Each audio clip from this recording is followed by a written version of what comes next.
ನಮಸ್ಕಾರ. ಸುದ್ದಿ ಸಂವಾದಕ್ಕೆ ಸ್ವಾಗತ. ನಾನು ವೆಂಕಟರಮಣಗೌಡ. ನಮ್ಮ ಜೊತೆ ಸಂವಾದದಲ್ಲಿ ನಮ್ಮ ಪ್ರಧಾನ ಸಂಪಾದಕರಾದ ಶಶಿಧರ್ ಭಟ್ ಅವರಿದ್ದಾರೆ. ಶಶಿಧರ್ ಭಟ್ ಅವರೇ, ಕಾರ್ಯಕ್ರಮಕ್ಕೆ ತಮಗೂ ಸ್ವಾಗತ ಗೌಡ್ರೆ. ಮೈಸೂರಿನ KRSನಲ್ಲಿ ಈಗ ಪ್ರತಿಮೆ ನಿರ್ಮಾಣದ ವಿವಾದ ಒಂದು ಎದ್ದಿದೆ. ನಾಲ್ವಡಿ ಕೃಷ್ಣರಾಜ ಒಡೆಯರ್ ಪ್ರತಿಮೆಯ ಜೊತೆಗೆ ಸರ್ ಎಂ ವಿಶ್ವೇಶ್ವರಯ್ಯನವರ ಪ್ರತಿಮೆಯನ್ನು ಸ್ಥಾಪಿಸಬೇಕು ಅನ್ನೋದು ಸರ್ಕಾರದ ನಿರ್ಧಾರ. ಆದರೆ ಅದಕ್ಕೆ ಪ್ರಗತಿಪರರು ಅನ್ನಿಸಿಕೊಂಡವರದ್ದೇ ವಿರೋಧ ವ್ಯಕ್ತವಾಗ್ತಿರೋದು, ಅದರಲ್ಲಿ ಕಾಂಗ್ರೆಸ್ನವರು ಸೇರಿಕೊಂಡಿರೋದು ಬಹಳ ವಿಚಿತ್ರ ಅನ್ನಿಸ್ತಿದೆ. ಏನಿದು? ಒಂದು ಗೌಡ್ರೆ, ಈ ವಿರೋಧ ಯಾಕೆ ಅನ್ನುವ ಪ್ರಶ್ನೆ ಒಂದು, ಅದರ ಜೊತೆಗೆ ಏನು ಓವರಾಲ್ ಕಾಂಟ್ರಿಬ್ಯೂಷನ್ ನಾಲ್ವಡಿ ಕೃಷ್ಣರಾಜ ಒಡೆಯವರದ್ದು ಹೆಚ್ಚು ಕನ್ನಂಬಾಡಿ ಕಟ್ಟುವುದರಲ್ಲಿ ಅಥವಾ ವಿಶ್ವೇಶ್ವರಯ್ಯನವರ ಪಾತ್ರ ಏನು, ಈ ವಿಚಾರಗಳನ್ನ ಡಿಸ್ಕಸ್ ಮಾಡ್ಬೋದು. ಆದರೆ ನನಗೆ ಈ ಪ್ರತಿಮೆ ಭಂಜನೆಯ ಮನಸ್ಥಿತಿ ಅಪಾಯಕಾರಿಯಾಗಿ ಕಾಣುತ್ತೆ, ಯಾರೇ ಮಾಡಲಿ ಅದು. ಅಂದರೆ ಇತಿಹಾಸವನ್ನು ವರ್ತಮಾನದಲ್ಲಿ ಬದಲಿಸುವುದು ಅಂಥದ್ದು, ಅಥವಾ ಇತಿಹಾಸ ಅನ್ನೋದು ನೆರೇಟಿವ್ಸು ಬದಲಾಗಿರುತ್ತೆ. ಇತಿಹಾಸದಲ್ಲಿ ಯಾವುದು ಕೂಡ ಅಪ್ಪಟ ಹೀಗೆ ಅಂತಿರಲ್ಲ. ನೀವು ಇಂಡಿಯಾದಲ್ಲಿ ಇತಿಹಾಸಕಾರರು ನೋಡಿದರೆ, ನೀವು ಎಡಪಂಥೀಯ ಇತಿಹಾಸಕಾರರಿದ್ದಾರೆ, ಬಲಪಂಥೀಯ ಇತಿಹಾಸಕಾರರಿದ್ದಾರೆ, ಅವರವರ ನೋಟದ ಮೂಲಕ ಮಾಡ್ತಾ ಹೋಗ್ತಾರೆ. ಒಂದು ಆದ್ದರಿಂದ ಯಾವ ಇತಿಹಾಸವೂ 100ಕ್ಕೆ 100ರಷ್ಟು ಸತ್ಯ ಅಂತ ನಾವು ಅಂದ್ಕೊಳ್ಳೋಕ್ಕಾಗಲ್ಲ. ಇನ್ನೊಂದು, ಒಂದು ಕಾಲಘಟ್ಟದಲ್ಲಿ ಆವಾಗ ಜಾತಿ ಕಾರಣಕ್ಕಾಗಿ ಒಬ್ಬರಿಗೆ ಹೆಚ್ಚಿನ ಪ್ರಾಶಸ್ತ್ಯ ಕೊಡೋದು, ಇನ್ನೊಂದು ಮತ್ತೊಂದು ನಡೆದಿರಬಹುದು. ಸೊ ಅದರ ಇತಿಹಾಸವನ್ನು ನಾವು ಇತಿಹಾಸವನ್ನಾಗಿ ಸ್ವೀಕರಿಸಬೇಕು.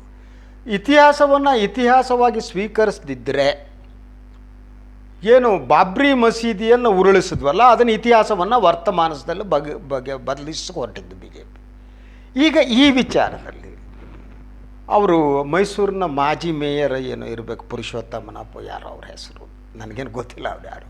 ಅವರು ಪತ್ರಿಕಾಗೋಷ್ಠಿ ಕರೆದು ಹೇಳ್ತಾರೆ, ಏನು ಕೃಷ್ಣರಾಜ ಒಡೆಯರ್ ಅವರ ಪ್ರತಿಮೆಯ ಪಕ್ಕದಲ್ಲಿ ವಿಶ್ವೇಶ್ವರಯ್ಯನವರ ಪ್ರತಿಮೆ ನಿಲ್ಲಿಸಿದರೆ ಪ್ರತಿಮೆಯನ್ನು ಒಡೆದಾಕ್ತೀವಿ ಅಂತ.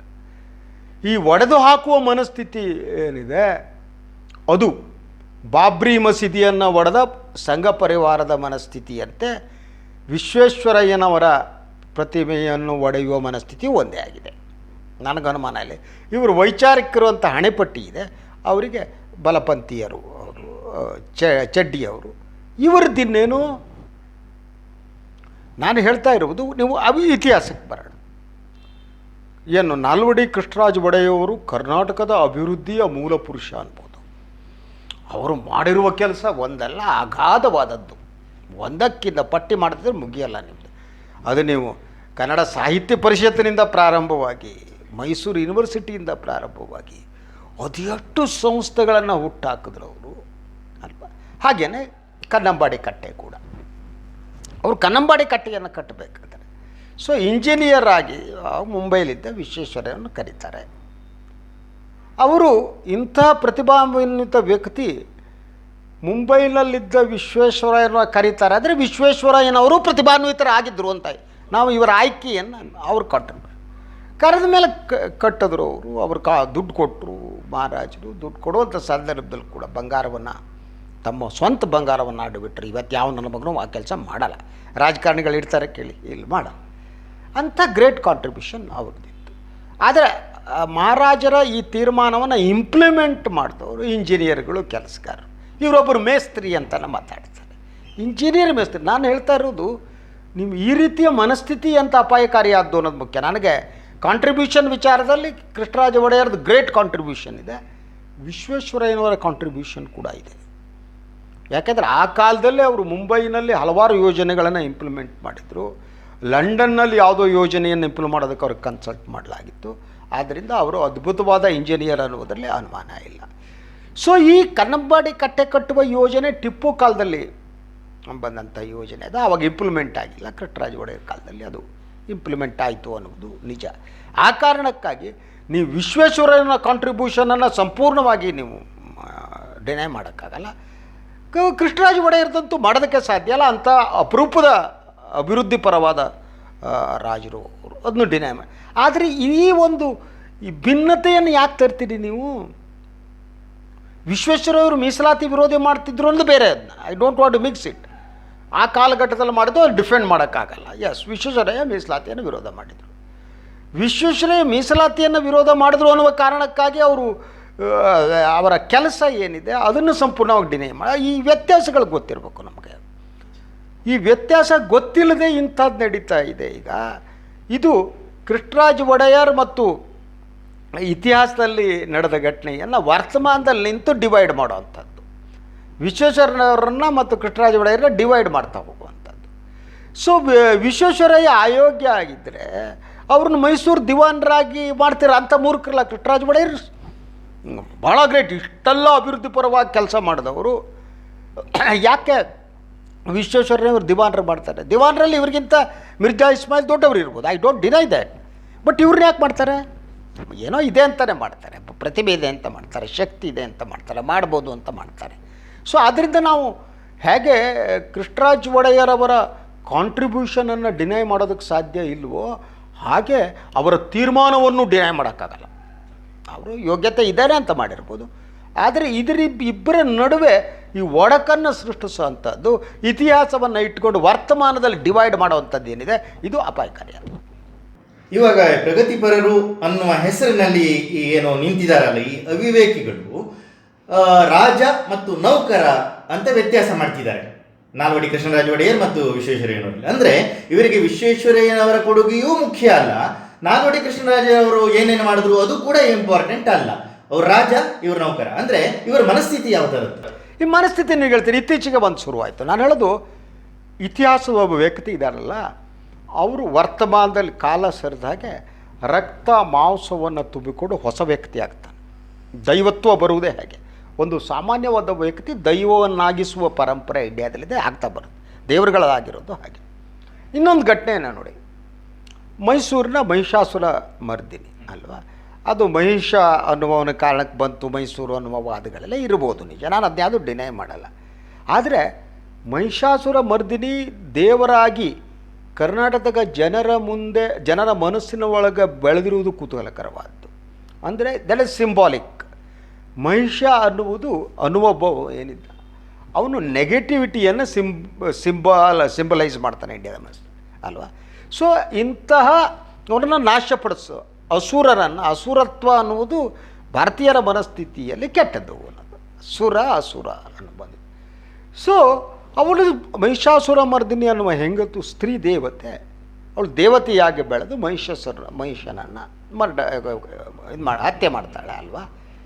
ಸೊ ಅದು ನಂಬಿಕೆ, ಅದು ಎರಡು ಸಿಂಬಾಲ್ಗಳು, ಒಳ್ಳೆಯತನ ಮತ್ತು ಕೆಡುಕಿನ ನಡುವಿನ ಸಿಂಬಾಲ್ ಆಗಿ ಅವರಿಬ್ಬರು. ಒಳಿತು ಮತ್ತು ಕೆಡುಕಿನ ನಡುವಿನ ಸಂಘರ್ಷ ಕೂಡ ಆಗಿದೆ ಇತಿಹಾಸದಾಗೆ.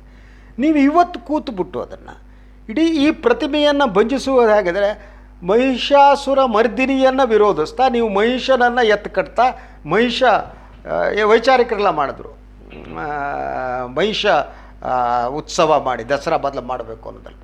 ನಾನೇನು ಹೇಳ್ತಾ ಇರೋದು, ಇತಿಹಾಸವನ್ನು ನೀವು ಹೇಗೆ ಸ್ವೀಕಾರ ಮಾಡ್ತೀರಿ, ಪುರಾಣವನ್ನು ಹೇಗೆ ಸ್ವೀಕಾರ ಮಾಡ್ತೀರಿ, ಭಾಳ ಇಂಪಾರ್ಟೆಂಟ್ ಆಗುತ್ತೆ. ಇದೇನಿದೆ ಇದು ಇತಿಹಾಸ ಅಲ್ಲ, ಇದು ಪುರಾಣ ಅನ್ನೋದು ನಂಬಬೇಕು. ಮಹಿಷಾಸುರ ಮರ್ದಿನಿ ಇದು ಪುರಾಣ ಅನ್ನುವುದು ಸಿಂಬಲೈಸ್ ಆಗ್ತಾ ಹೋಗುತ್ತೆ. ಒಳಿತು ಕೆಡುಕಿನ ನಡುವಿನ ಯುದ್ಧ, ಅದು ಒಳಿತು ಗೆಲ್ಲುತ್ತೆ, ಕೆಡುಕು ನಾಶ ಆಗುತ್ತೆ ಅನ್ನೋದಕ್ಕಷ್ಟು ಸೀಮಿತ ಆಗಿರಬೇಕು. ಮಹಿಷ ಅನ್ನುವ ಜನಪರವಾದ ರಾಜನೇ ಇದ್ದಿರ್ಬೋದು, ಆ ಇತಿಹಾಸದ ಹೆಚ್ಚಿನ ಅಂಶಗಳಿಲ್ಲ. ಬಟ್ ಇತಿಹಾಸ ಪುರಾಣವಾಗಿ ಬದಲಾಗಿ ಹೋಗ್ಬಿಟ್ಟಿದೆ. ಇತಿಹಾಸ ಯಾವಾಗ ಪುರಾಣವಾಗಿ ಬದಲಾಗುತ್ತೆ ಆವಾಗ ಅದು ವಾಸ್ತವ ಇದ್ದಾಗಿರಲ್ಲ, ಅದು ಏನೇನೋ ರೆಕ್ಕೆ ಪುಕ್ಕಗಳನ್ನು ರಕ್ತ ಮಾಂಸಗಳನ್ನು ಪಡಿತಾ ಹೋಗುತ್ತೆ. ಸೊ ವಿಶ್ವೇಶ್ವರಯ್ಯನ ಇತಿಹಾಸ ಏನಿದೆ, ಕನ್ನಂಬಡೆ ಇತಿಹಾಸವು ಒಂದು ಪುರಾಣವಾಗಿ ಬದಲಾಗಿದೆ.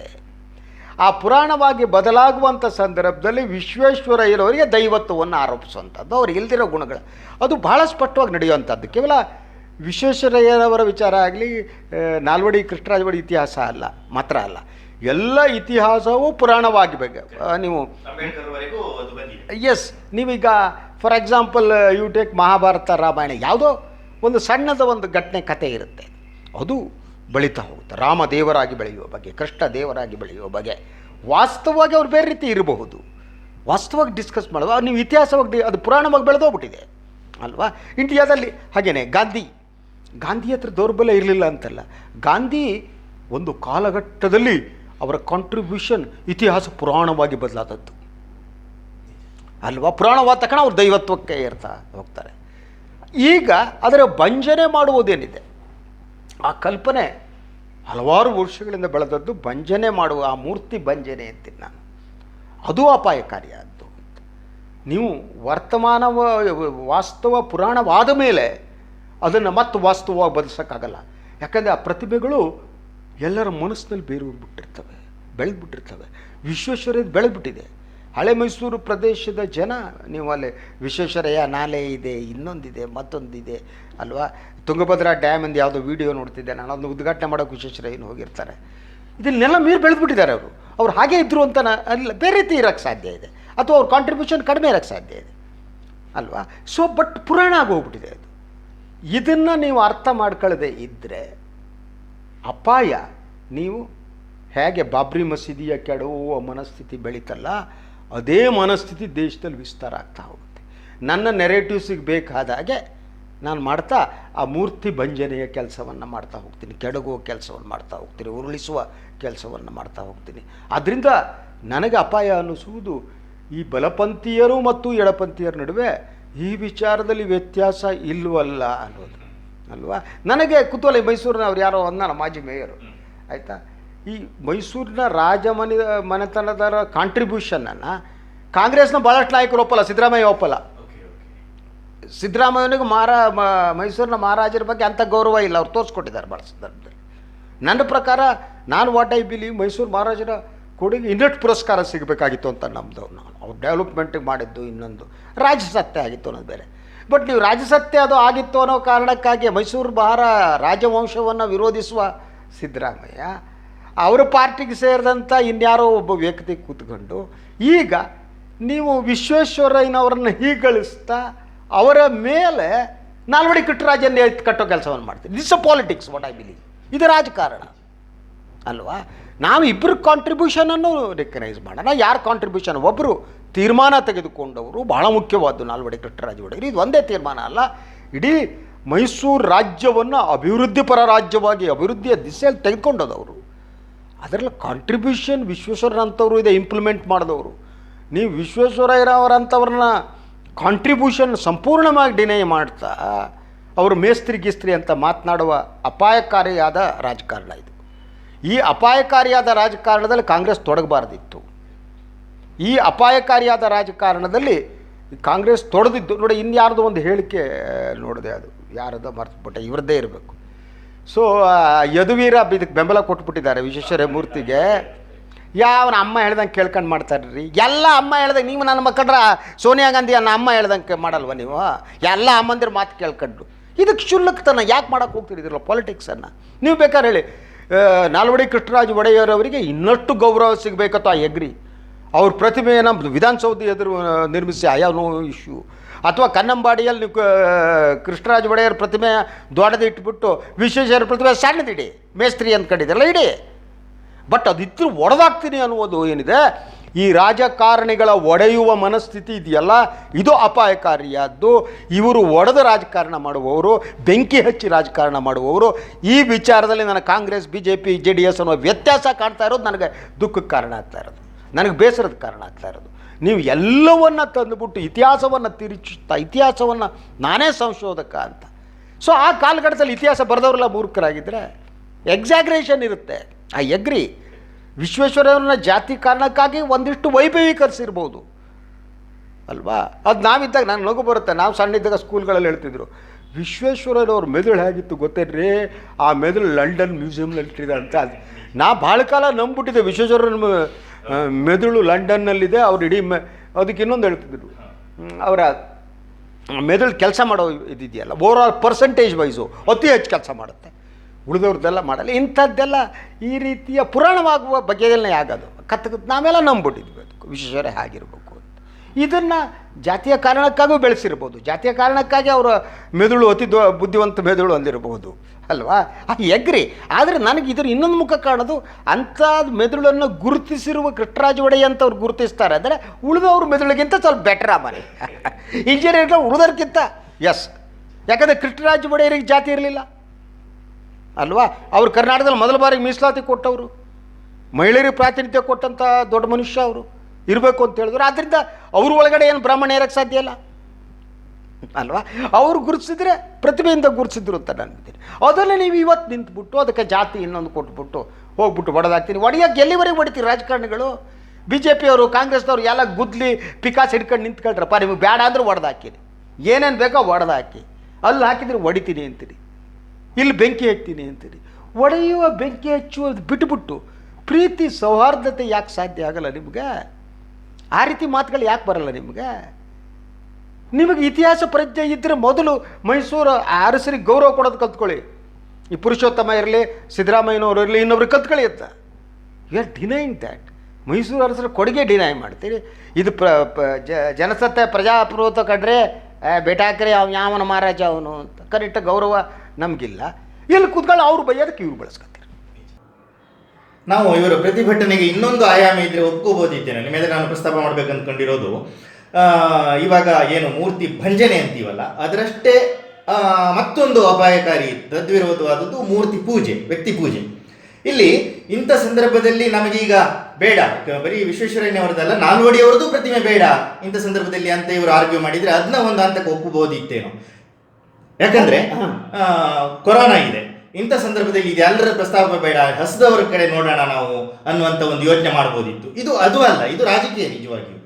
ಅಲ್ಲಲ್ಲ, ನಾನು ಪ್ರತಿಮೆಯನ್ನು ಸಂಪೂರ್ಣವಾಗಿ ನಿರಾಕರಿಸಲಾರದೆ. ಪ್ರತಿಮೆ ಅನ್ನುವುದು ನಮ್ಮ ಮನಸ್ಸಿನೊಳಗೆ ಕೆಲಸ ಮಾಡೋದು ಅಲ್ವಾ? ಕನ್ನಂಬಾಡಿಗೆ ಹೋದಾಗ ಕೃಷ್ಣರಾಜ ಒಡೆಯರ್ ಅವರ ಕಂಡ್ರೆ, ನಾನು ವಾಟ್ ಐ ಬಿಲೀವ್ ಮೈಸೂರು ಅಂತ ಅದರಲ್ಲಿ ಪ್ರವಾಸಿ ಕೇಂದ್ರಗಳಲ್ಲಿ ಕೃಷ್ಣರಾಜ ಒಡೆಯರ್ ಅಂಥವರ ಕಾಂಟ್ರಿಬ್ಯೂಷನ್ ಮೈಸೂರು, ಅದರ ಮೇಲೆ ಡಾಕ್ಯುಮೆಂಟ್ರಿಗಳನ್ನು ಮಾಡಿ ಪ್ರತಿದಿನ ತೋರಿಸೋ ಹಾಗೆ ಆಗಬೇಕು ಅಂತ ನಾನು ಬಯಸುವಂಥದ್ದು.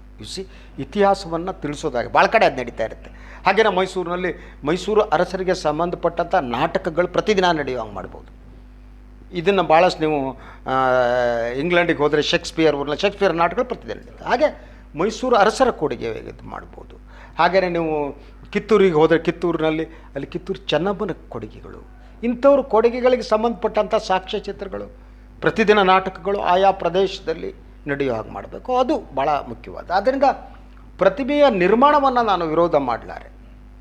ಆದರೆ ಒಬ್ಬರು ಬಂದಾಗ ಇನ್ನೊಂದು ಪ್ರತಿಮೆಯನ್ನು ಉರುಳಿಸುವ ಮನಸ್ಥಿತಿ ಮತ್ತು ಬೇರೆ ಪ್ರತಿಮೆಯನ್ನು ನಿಲ್ಲಿಸುವಂಥ ಮನಸ್ಥಿತಿ, ಇದು ಅಪಾಯಕಾರಿಯಾದ್ದು. ಇದು ರಾಜಕಾರಣ, ಇದು ಸಾಂಸ್ಕೃತಿಕ ರಾಜಕಾರಣ. ಇತಿಹಾಸವನ್ನು ಮತ್ತು ಪುರಾಣದ ನಡುವೆ ವ್ಯತ್ಯಾಸ ಗೊತ್ತಿಲ್ಲದಿದ್ದವರು ಮಾಡೋವಂಥದ್ದು. ಯಾವತ್ತು ಇತಿಹಾಸ ಪುರಾಣವಾಗಿ ಇದಾಗಬೇಕಾದ್ರೆ ಅದಕ್ಕೆ ರಕ್ತ ಮಾಂಸಗಳು ಸೇರ್ಕೊತವೆ. ಅದು ನೀವು ಯಾವುದೇ ಐತಿಹಾಸಿಕ ಘಟ್ಟೆಗಳು ತೆಗೆದುಕೊಂಡ್ರೆ ಅವರು ನಮಗೆ ಆ ಪುರಾಣವಾಗಿಸುವ ಮನಸ್ಸು ಇಂಡಿಯಾದವ್ರಿಗೆ ಜಾಸ್ತಿ. ನಮಗೆ ಹೀರೋ ವರ್ಷಿಪ್ ಇದೆ. ನಾವು ಅಭಿಮಾನಿಗಳಾಗೋದಕ್ಕೆ ಹೆಚ್ಚು ಇಷ್ಟಪಡ್ತೀವಿ ಇಂಡಿಯಾ ಜನ. ಎಲ್ಲದಕ್ಕೂ ನಾವು ಅಭಿಮಾನಿಗಳು, ಅದು ವಾಸ್ತವ ಅಲ್ಲ. ಅಭಿಮಾನ ವೈಚಾರಿಕತೆಯನ್ನು ಕೊಲ್ತಾ ಹೋಗುತ್ತೆ. ಹಾಗೆಯೇ ಈ ದೇಶದಲ್ಲಿ ನಿಮಗೆ ವಿಶ್ವೇಶ್ವರಯ್ಯನವರ ಅಭಿಮಾನಿಗಳಿರ್ತಾರೆ, ಅವರು ಎಕ್ಸಾಗ್ರೇಟ್ ಮಾಡ್ತಾರೆ. ಹಾಗೆಯೇ ಕೃಷ್ಣರಾಜ ಒಡೆಯರ ಅಭಿಮಾನಿಗಳಿರ್ತಾರೆ, ಅವರು ಎಕ್ಸಾಗ್ರೇಟ್ ಮಾಡ್ತಾರೆ. ಸಿದ್ದರಾಮಯ್ಯನವರ ಅಭಿಮಾನಿಗಳಿರ್ತಾರೆ, ಅವರು ಎಕ್ಸಾಗ್ರೇಟ್ ಮಾಡ್ತಾರೆ. ಮೈಸೂರು ಮೇಯರ್ ಪುರುಷೋತ್ತಮ ಅವನ ಅಭಿಮಾನಿಗಳು ಅವರು ಎಕ್ಸಾಗ್ರೇಟ್ ಮಾಡ್ಬೋದು. ಈಗ ಯಡಿಯೂರಪ್ಪನವರು ಇನ್ನು ಅವ್ರ ಕಾಲದ ನಂತರ ಯಡಿಯೂರಪ್ಪ ದೇವರಾಗ್ಬಿಡ್ಬೋದು. ಎಲ್ಲ ಬರೋವ್ರನ್ನ ಹೌದು, ಅವರಿಗೆ ಯಾರು ಸ್ವಾಮಿಗಳು ಹೇಳಿದರು, ಅವರು ಒಂಥರ ಅಭಿನವ ಬಸವಣ್ಣ ಅಂತ ಹೇಳಿದ್ರು. ನಾಳೆ ಅವರು ಬಸವಣ್ಣ ನಂತರನೇ ಯಡಿಯೂರಪ್ಪ ಅಂತ ಆಗ್ಬೋದು. ಇದೆಲ್ಲ ವರ್ತಮಾನ ಇತಿಹಾಸ ಪುರಾಣವಾಗುವ ಬಗೆಯಲ್ಲಿ ಮಾಡ್ತಾ ಹೋಗ್ತಾರೆ. ಆದ್ದರಿಂದ ನೀವು ಇದನ್ನು ಅರ್ಥ ಮಾಡ್ಕೊಂಡ್ರೆ ಇದೊಂದು ಪುರಾಣ ಅಂತ ನೀವು ಸ್ವೀಕರಿಸ್ಬಿಟ್ರೆ ಪ್ರಾಬ್ಲಮೇ ಇಲ್ಲ. ಮತ್ತು ವರ್ತಮಾನದಲ್ಲಿ ಯಾವತ್ತೂ ಕೂಡ ಇತಿಹಾಸ ಬದಲು ಮಾಡೋಕ್ಕೆ ಸಾಧ್ಯ ಇಲ್ಲ. ಇತಿಹಾಸವನ್ನು ಇತಿಹಾಸವಾಗಿ ಸ್ವೀಕರಿಸೋಕೆ ಅದು ಮಾಡ್ತಾ ಕಡೆ ಅಪಾಯಕಾರಿ ಆಗ್ತದೆ. ಬೆಂಕಿ ಹಚ್ಚೋದು ಪ್ರಾರಂಭ ಆಗೋದೇ ಇಲ್ಲಿ. ಬಟ್ ಅದನ್ನು ನ್ಯೂ ಯೂಸ್.